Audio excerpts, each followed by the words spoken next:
ભાવનગર શહેરમાં વડાપ્રધાનના રોડ શોના રૂટ ઉપર મહાનગરપાલિકાના પશુ નિયંત્રણ વિભાગ દ્વારા શ્વાન પકડવાની શરૂઆત કરી દીધી છે।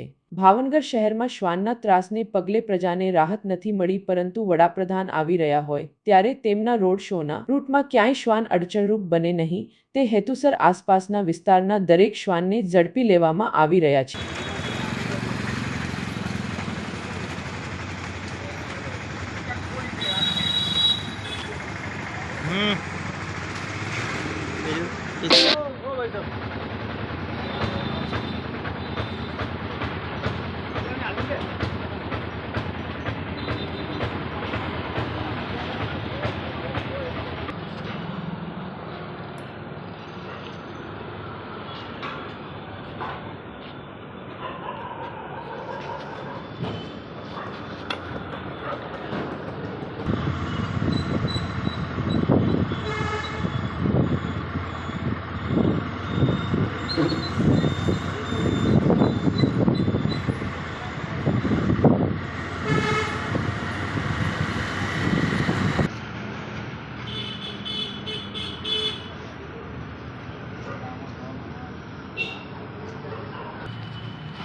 नहीं ली, आ ले वो पड़ी।